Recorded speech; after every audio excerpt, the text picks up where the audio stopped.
Hey there, Realm Walkers. I'm Aaron Flynn, CEO here at Inflection Games. I wanted to give you all an important update regarding our early access launch for Nightingale. We mentioned in our last developer update that we'd keep you informed of our progress as we work towards addressing key feedback towards our game and ensuring that our early access launch lives up to expectations. After many discussions with our team, we've come to the decision to move our early access launch date to the fall of this year, which is spring if you're in the Southern Hemisphere. The reason for the release date shift is simple. The playtest process is working. The feedback we've been receiving from players has been invaluable, and the extra time will allow us to continue the progress we've been making while not jeopardizing the health of our team. There are a number of things we want to do with this extra time, from quality of life improvements like crafting bench animations, to tuning and progression and pacing, to continuing to work to make the realms feel as mystical and amazing as they can be. That said, this will still be an early access launch, so we want to keep the process of feedback and iteration between us and our community going even as we're live. Another thing we'll be doing with this time is upgrading to Unreal Engine 5.2. We were very excited by some of the updates that were shown off by Epic, but previously there wasn't a good time for us to fit this update in. While we aren't delaying specifically for this upgrade, we will have time now to do it, and that'll pass all those really cool new features on through Nightingale onto you, our community. Now, I understand this isn't necessarily the update you were looking for, and I really appreciate your patience as we continue the journey towards Nightingale. Over the next few months, we'll continue to prioritize playtesting and listening to community feedback, and we'll come back to you with an exact release date sometime later in the summer. I'll now hand it back to Steph and Maribel to talk a little bit more about what we're working on and show you some of the cool things we've added since we last talked. Thank you, Aaron. Since we've mentioned how valuable these playtests have been for us, we want to give you a little update on the next one. We previously mentioned that we were going to do a playtest at the end of May, but this has been bumped back a week or two just due to some technical hiccups. With that said, we have bumped it up from 7,000 invites to closer to 10,000 or 12,000 new people on top of the previous 2,000 or so. While this amount won't cover all of you who filled out the survey, as there were over 50,000 of you, it is a significant chunk. So make sure that you're checking your inbox and your spam over the next couple of weeks here. And if you want to know the exact day that the invites are being sent, make sure that you join our Discord. We'll put the link in the description. These invites will come from someone with the playnightingale.com domain name, so make sure that you're double checking to make sure that the invite is legitimate and safe. This next playtest will be the longest one to date, as it will cover both 2 full weekends as well as all of the weekdays in between.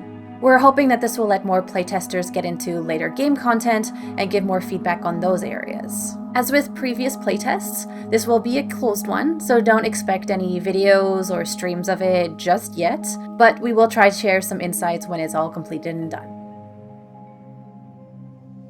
Now let's talk about some of the things that have been implemented in the game. Something that was frustrating the team for a few months was texture corruption. Although sometimes on screen it looked pretty, actually.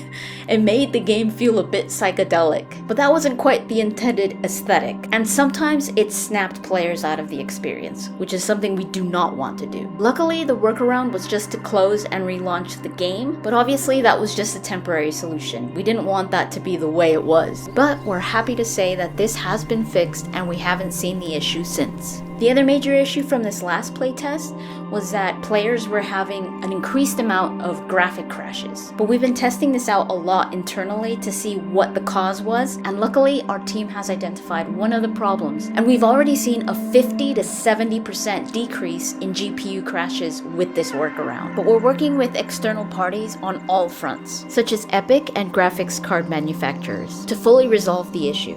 Because it wasn't just one thing that was causing the GPU crashes, it was a blend of different factors. So now let me talk about some of the things that we've added to Nightingale. So in Nightingale, you use workbenches for different things. You could craft things, or you could refine certain materials. Workbenches themselves can be upgraded by placing compatible decorations nearby, and the bench contains a fixed amount of upgrade slots that the decorations take up. So unique combinations of decorations selected in this way create distinct traits for that bench. You could get an awesome buff due to these combinations, or you could even get consequences. We've also added later game benches that have increased capacity for upgrades. They have specific workbench traits that allows for higher tier items. They have faster refinements and new recipe unlocks. We also introduced environmental traits which can further buff or debuff your workbench. So for example, the bench can get a shelter trait if it has a roof overhead, which would in turn allow it to refine faster. Or your tool bench could get the whetstone trait if you place the appropriate decoration nearby, giving any bladed tool crafted on that bench a boost in damage. But as I said before, not all traits give you a positive effect. So you really have to think about how you're going to set up your crafting area. So it's up to you as a player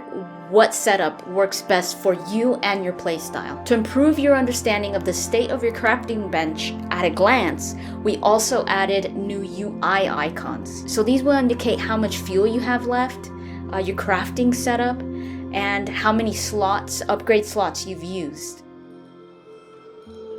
Creatures, one of my favorite things in the game. We've added a few, and I'm so thrilled that I get to talk to you about these. Some have already been introduced, maybe shown a little bit, some glimpses in our socials. For those of you that have missed it, here are some of the new creatures that we've added in the realms. We have the Hexamongrel. This is one of my favorites. And the Elephas, a particular favorite of our art director Neil Thompson, can now be found in the desert. A new addition to the swamp realm is the Leporidon. And if you're not a fan of bugs, trust me, I'm not either, you could pause the video now and skip to the timestamp in the description. But for those of you that want to see the creepy crawlies, the Caparis, the Legionist, and the Selkit can now be found in the desert. We'll be sharing some more information on these critters in the upcoming weeks on our socials, so make sure that you follow us. All the links will be in the description down below. And that's everything for this developer update. Thank you all so much once again for your patience and understanding. Game development isn't easy, but your enthusiasm and your support really makes a difference. We know you want to see more of Nightingale, so we have plenty of content planned for the coming months. So keep an eye on all of our channels and we'll keep you up to date. Thanks so much for watching. Until next time. Bye-bye.